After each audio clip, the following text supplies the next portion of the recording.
आजच्या व्हिडिओमध्ये बघणार आहोत की नोटबुकचं पेजेस कसं तयार करतात. आपल्या जे वहीचं पेजेस असते ते कसं तयार करायचं.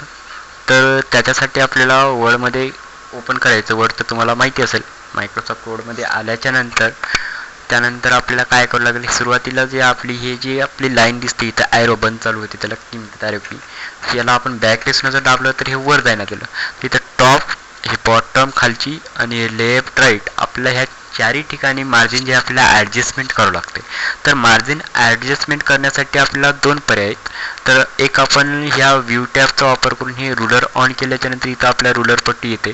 इथून आपण याला लेफ्टला घेऊ शकता असं, त्यानंतर इथून पण याला वर घेऊ शकता असं पण जमते.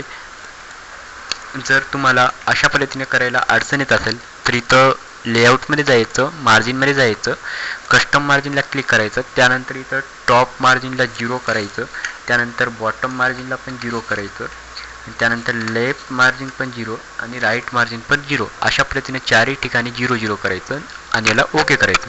जर ऑप्शन आला तर याला काय करायचं, इग्नोर करायचं. इग्नोर केलं की ते आपल्याला ॲड होईल. इथं तर फिक्स केलं तर ते होणार नाही, तर इग्नोर करायचं. त्यानंतर इथं आल्याच्यानंतर इथे याला काय करायचं, 2 ते 3 वेळेस एंटर प्रेस करा म्हणजे स्पेस सुटेल वरी. त्यानंतर इन्सर्ट टॅबवर जायचं, टेबलला क्लिक करायचं, त्यानंतर काय करायचं, त्याच्यामध्ये असा एक टेबल घ्यायचं. इथं खाली ॲक्शन फक्त एक लक्षात असू द्या, तर रो फक्त टेबलमध्ये रोज नंबर तेवढे घ्या, रो संख्या तेवढी. म्हणजे आपला कॉलम घ्यायचा नाही, कॉलम घेतला तर मध्ये येईल, तर हे रो फक्त घ्यायचे आपले आडवे. त्यानंतर आपल्याला इथं आल्याच्यानंतर इथे या प्लसवर क्लिक करायचं, याची साईज वगैरे ॲडजस्ट करू शकता, कमी जास्त करायचं असेल करू शकता तुम्ही. तर मी याला साईज थोडंसं वाढवतो, इथं प्लसवर क्लिक करतो.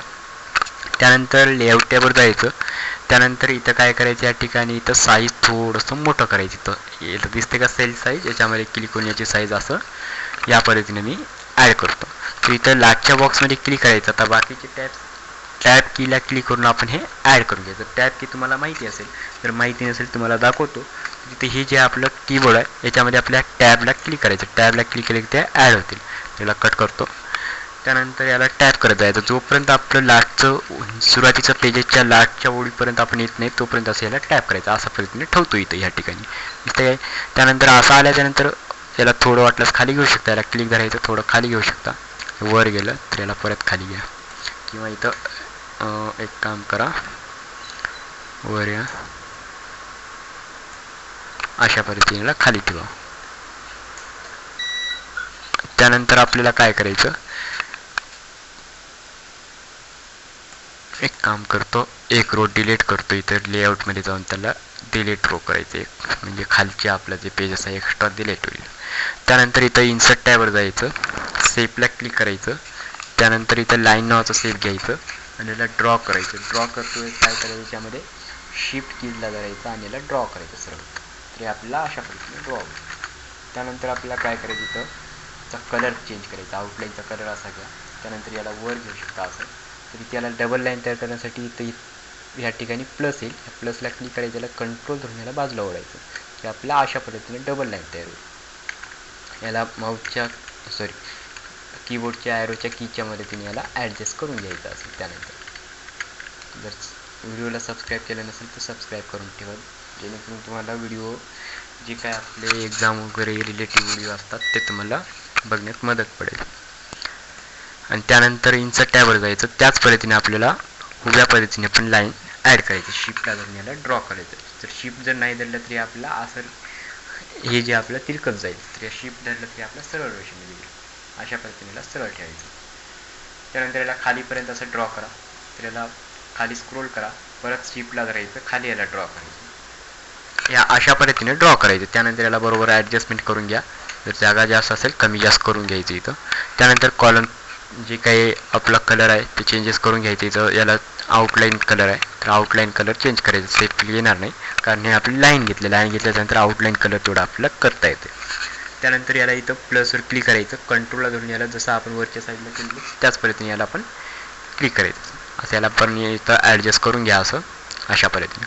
त्यानंतर मला काय करायचं, इथं बॉक्स घ्यायचं आहे. तर इथं इन्सर्ट टॅबवर जायचं, सेफला क्लिक करायचं, इथं राऊंड रेक्टँगल या नावाचा बॉक्स घेतला तर थोडंसं चांगलं दिसेल आपल्याला. तर अशा पद्धतीने आपण ॲड करायचं या ठिकाणी. त्यानंतर याचा मधला कलर आपल्याला काढायचा आहे.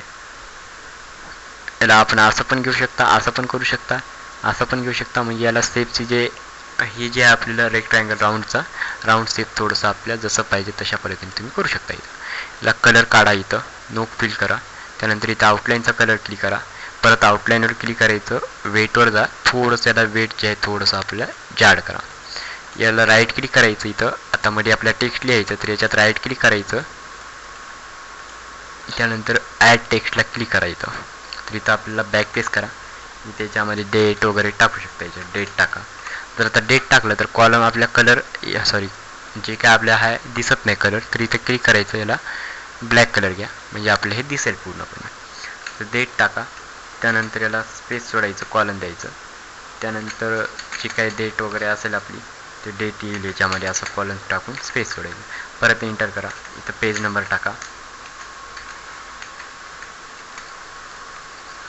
या पद्धतीने असं टाकू शकता. याला राईट क्लिक करायचं, इथे क्लिक करा इग्नोरमध्ये, याला पण राईट क्लिक करून याला इग्नोर करू शकता. असं अशा पद्धतीने आपण याला देऊ शकता इथं, किंवा इथं 20 लिहून ठेवायचं, पुढचं डेट जे आपल्याला टाकून देतील. हे असं आपल्याला ॲड करायचं आहे. तर याला थोडंसं कमी जास्त करू शकता इथून, साईज वगैरे जसं करायचं आहे तुम्हाला लहान मोठी, असं तयार करून बघायचं याच्यामध्ये पेजेस. हे आपल्याला अशा पद्धतीने पेजेस तयार करायचं. आता हे दिसते का इथं साईज आपल्याला थोडंसं कमी जास्त झालेलं आहे, त्याला शिफ्ट कीला सोडल्याच्या नंतर आपल्याला असं ॲडजस्टमेंट करण्यामध्ये अवघड झालं आहे. तर त्याला व्यवस्थित असं करून घे आपण. ठीक आहे. तर व्हिडिओ आवडला असेल तर लाईक, सबस्क्राईब, शेअर करायला विसरू नका. आणि जे तुम्हाला एक्झाम रिलेटिव्ह व्हिडिओ बघायचे असतील तर आपल्या चॅनलवर भरपूर व्हिडिओ आहेत, तर ते तुम्ही पाहू शकता. ठीक आहे. धन्यवाद. भेटूया नंतरच्या व्हिडिओमध्ये.